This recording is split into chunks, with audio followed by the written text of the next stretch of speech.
The biggest problem in the UFC today is so obvious, and I'm going to break down the biggest problem, how to solve it, and the styles that match against it. Now, the biggest problem I'm going to present to you is, as you can see by the thumbnail, these pressure style grapplers across every single minute of the fight. They are going to be in your face, putting it on you, taking you down relentlessly, breaking you down during the fight. Fluffy Hernandez, we just saw against Roman Dolidze. We saw Merab Dvalishvili against Sean O'Malley. We also saw Alexandre Pantoja against Kai Kara France in all of their most recent fights. And this is a style that is breaking so many MMA fighters. I'm going to explain why. I'm going to explain what styles they are absolutely demolishing and what styles cannot compete with them whatsoever. And also the best stylistic matchup against these types of grapplers. These guys that are going to be in your face. And honestly, before you lose your mind, I love this grappling style. I love being able to put on a relentless pace and let your opponent know that they cannot do anything to stop you. And that's what's being imposed by these guys, by Fluffy, by Merab, by Pantoja, and several others.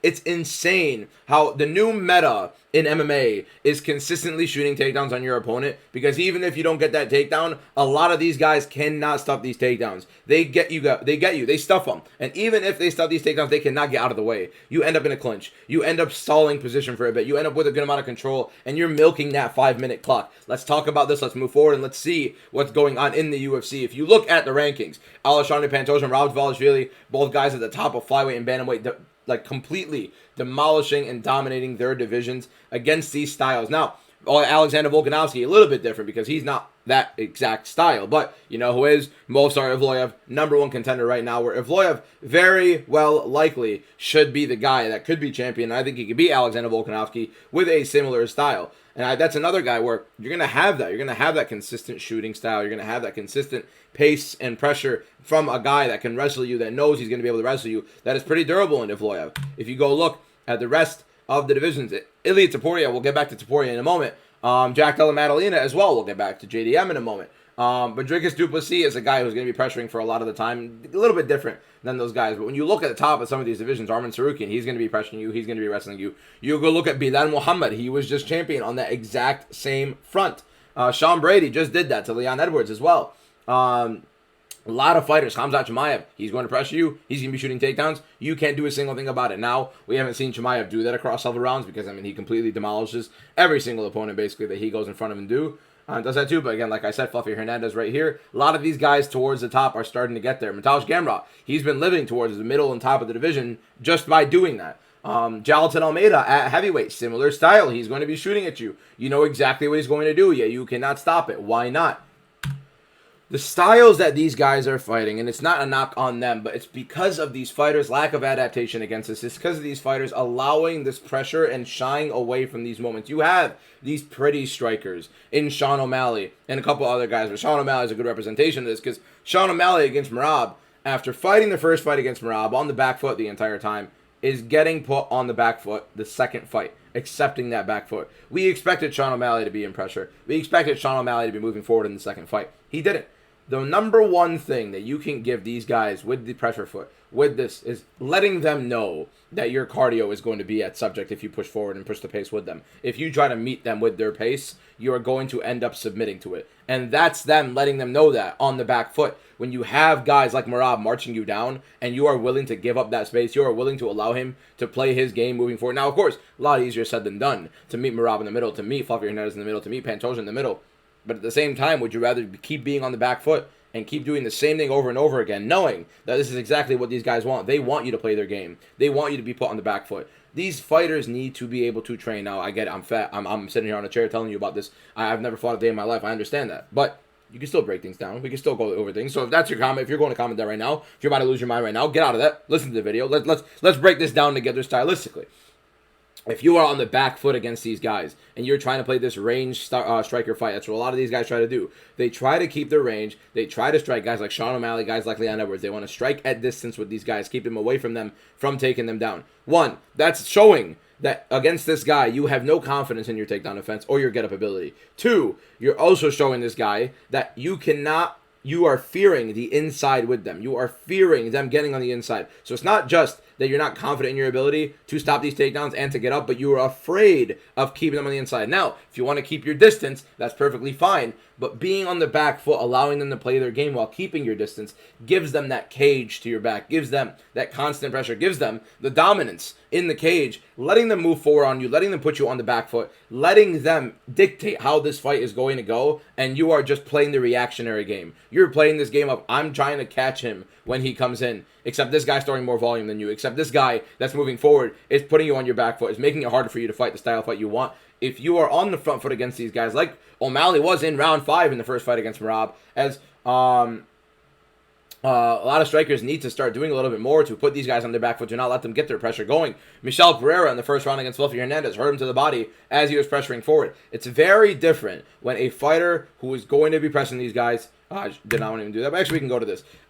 Very similar style. Leon Edwards, a very low volume, low output style fighter that is trying to fight you pretty and clean on the back foot, that is not going to be shooting takedowns on you, that is not going to want to grapple in this fight. And when he fights a guy like Bilal Muhammad who wants to be doing that, you're going to be ending up spiked on your head like this because you cannot defend a takedown. You're letting him know you're afraid of getting pressured. You do not want to be put on the back foot, yet you're accepting it the whole time because you don't want to throw volume. You're not trying to pressure him back. And every single time you try to meet him in the middle, he's still moving forward. You're assuming immediately that if you start pressuring, this guy's going to move back. That's also a big problem with these guys. The moment they go ahead and try to pressure against guys like Bilal, guys like Merab, guys like Pantoja, they expect them to back up. They expect them to be a little bit shocked with the pressure coming back at them. These guys are fully prepared to pressure you the entire fight. That is their style. That is what they're anticipating to do. Whether or not you want to fight them in the middle or not, they are going to be moving forward in this fight. You cannot expect them to back up without giving them a reason to back up. And moving forward and meeting them in the middle is not a reason for them to always back up. Maybe circle around, maybe for them to get back to their game, maybe them to try to circle back to get pressure back on you. That's maybe one thing that could help them reset. But they're not going to just constantly move backwards without you giving them something. So if you're not hurting them, if you're not giving them something to recognize that, oh, if you're going to constantly move forward, I'm going to give you a reason to not move forward. I'm going to stand in front of you. I'm going to time you inside. I'm going to try to strike with you on the inside. We saw this on Dana White's contender series yesterday. My voice cracked. My voice is still cooked. We're going to ignore that happen because I'm not re-recording this. There's just no way. Okay. Chris Ewart fought against Yuri Panfarov. And Yuri Panfarov was landing some good strikes up top, but Ewart was starting to have some big success. I'm telling you, I watched this fight. This is the first fight of the night, and Panfarov literally every single time he shot in for a takedown, some pretty good outside trips, but every single time he shot for a takedown, he got Ewart down. And he kept on holding on. And here's the thing with this fight, is any single time Panfarov was in any sort of danger, he shoots these takedowns, he kept on shooting, and he got Ewart down. It's not just this pressure style of Merab, of Bilal, of Pantoja, of Fluffy. It's also these guys who are constantly shooting takedowns. This is the new meta. If you're hurt, if you're in a bad position, if you're just not looking like you're getting the fight you want, shoot takedowns relentlessly. Prepare yourself to be doing that. And a lot of these guys who have some sort of grappling advantage over these other strikers who do not know how to defend these positions, who do not know how to get out, and even if they defend these takedowns, they don't know how to get out of it. They don't know how to frame off. They don't know how to get this underhook and get out of the situation and land these strikes. And even when they do one time or two times, then this guy's going to get right back on them. And now it's just exhausting for these guys to get out of this position, which clearly, again, like, you have to be able to train this. You have to know that a lot of these grapplers are going to be trying to do that. If you're facing a guy with any sort of grappling understanding, you have to be able to understand that this could happen to you, especially if you feel like you're the better striker, whether or not you are. Christopher Ewart, any single time this got into the grappling, he could not defend it. Same thing with De Silva versus Mangos. Mangos honestly looked pretty decent on the feet overall. He looked very good on the mat, scrambling around, but he was very, very focused on defending the positions on the mat and trying to scramble. Every single time De Silva went to take him down, he got him down. De Silva was relentlessly just shooting takedown after takedown after takedown and just smothering Mangos in that fight. And that's how Mangos lost the fight. It is ridiculously insane how this is a constant thing. Now, Mangos is 21, obviously. I'm just showing this as an example of this style being put to use on an everyday basis. But then you get this style where you don't have these grapplers, and this is what you end up with. It gives these grapplers perfect day to look at you. You have guys like Boafia on the Contender Series, the main event, versus Silva, I think it's Silva, who Silva is pointing at the cage. By the way, Ewart against Panfarov is pointing at the center of the cage, trying to beg him to fight him. Same thing with Silva. Boafia is on the back foot, trying not to engage, trying to keep him at distance, trying to jab him at distance. What did Boafia do that whole fight? Nothing. After the first round, he quite literally did nothing. Yes, he got headbutt, but at the same time, he was not trying to fight whatsoever after getting headbutt in that round. keeping on the distance, when you have guys like this, Boafia is a guy that guys like Merab and guys like Fluffy, I mean, I think this is the middleweight. Fluffy Hernandez would eat Boafia alive. I mean, this is exactly the style that Fluffy Hernandez like just licks his lips thinking about every single day, praying to God that he gets a style like Boafia to fight for a title or something like that. Like if we had Israel Adesanya versus Fluffy Hernandez, that's literally a dream fight for Fluffy to win for the title. If Fluffy Hernandez today fought Israel Adesanya in his prime, it would be a mauling by Fluffy. Silva was pointing at the cage, begging basically Boafia to fight. Begging Boafia to fight. Now, you're probably asking, like, why am I even talking about this fight, considering neither of these guys are this pressure grappler, are these wrestlers and stuff like that. It's because these are the styles that a lot of guys try to interpret, and try to attack this pressure grappling, this pace grappling with this, hey, come fight me, I'm right here, yelling at them, getting frustrated, like Chris Curtis did against Jack Hermanson when Hermanson was either taking him down or moving backwards and getting him frustrated, or like you did against Panfroff, where Panfroff kept shooting on him, and he kept trying to point at the center of the cage. Be like, yeah, come fight me here, come fight me here. Bro, do something. Cut off the cage. Give him a reason to fight. Don't even give him a reason to fight. Attack him. Begging for somebody to fight, like Silva did over here, like Uric did earlier on in DWCS. A lot of fighters in the UFC get frustrated with these grapplers, and they're mad they don't want to fight them. You have to make sure that you're getting that fight the same way they're making sure they're getting their fight. And guys like, what's it called? I already forgot his name. I literally said it earlier and I already forgot his name. I know his first name's Ilian. Ilian, in the red.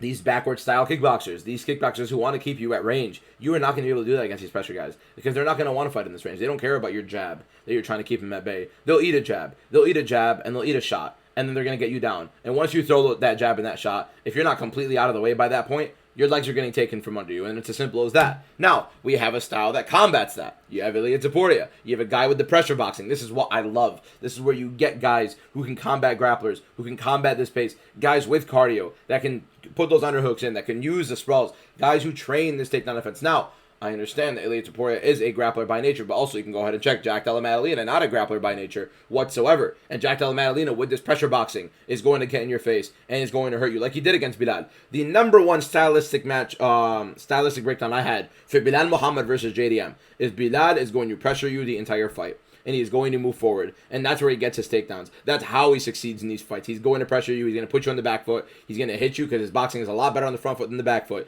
And that's where he's going to hit you. And then he's going to get you down after he hits you.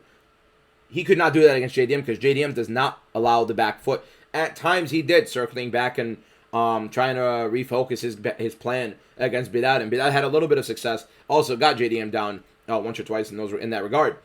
But JDM, for the majority of that fight, was pressuring him. Ilia Topuria, this pressure boxing style is a perfect representation of how to defend against these fighters, how to beat these style fighters. You have to be able to get in their face. You cannot accept this back foot, and you have to pressure them. This is how you solve this style of Merab, of Fluffy. You hurt them to the body. You hurt them moving forward. You hurt them with this pressure boxing. But Joshua Van, another representation of a guy who does not have a grappling background, who is not bred into Greco-Roman wrestling or jiu-jitsu, whatever it is, like Ilia Topuria is. This is a guy who's learning on the fly, that's super young in the UFC, that when you put him against a guy like Ray Surya, Ray Surya is a very, very young prospect, don't get me wrong, but he's a very, very high-level grappler.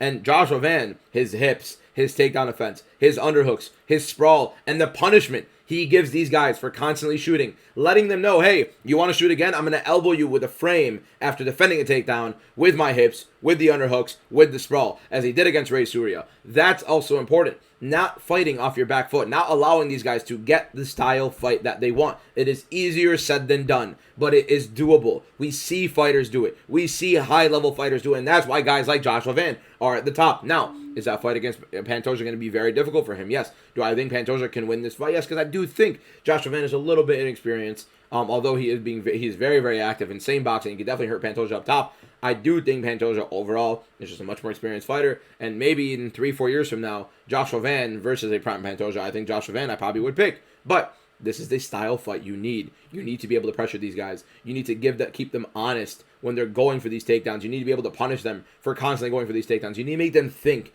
about this pressure, think about shooting these takedowns, discourage them. And that's what you do. Not Leon Edwards on the back foot, keeping it back. Not Lerone Murphy on the back foot against Gabriel Santos, against Makwan Americani, constantly getting taken down. That doesn't do anything for you. sitting on the back foot, giving your back to the cage, letting these guys know they basically have you pinned on the cage, letting them know that they're going to get the pace they want, let them know that they're going to be able to push you back the entire fight. That's a big issue. I didn't mean to have that right there. I thought I had something else. But yeah, in general, the biggest issue in the UFC right now, I'm going to go back for a bit. The biggest issue in the UFC right now is this style of Merab, of Fluffy Hernandez, of Alexandre Pantoja, where, yes, it's not just the guys that are doing it, but it's the lack of preparation from these camps. It's the lack of style adjustments for these fighters to make sure that they're not going to constantly keep fighting the style that these guys want. And the UFC is in a situation right now where they don't want these guys as champion. They don't want these guys dominating the sport because they want to see strikers. They want to see knockouts. They want to see guys like Ilia Topuria, like Jack Della Maddalena, like Joshua Van.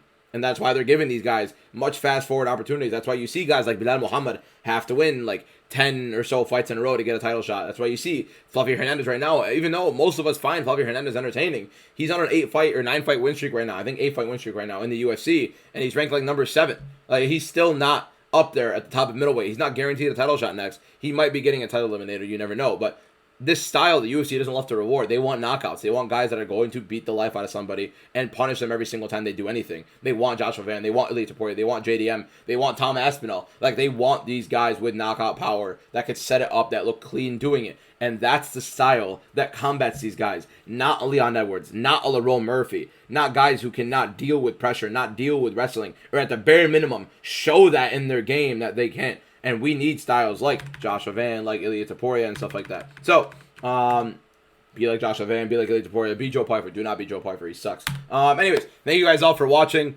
I appreciate you guys for being here. I'm trying to put out a couple more videos throughout the week. And if you guys, just subscribe here. Follow MMA_DBM on TikTok. I'd appreciate all you guys if you guys can go ahead and hook me up there. And yeah, I appreciate you guys for watching. I will see you guys tomorrow in tomorrow's video. Peace out.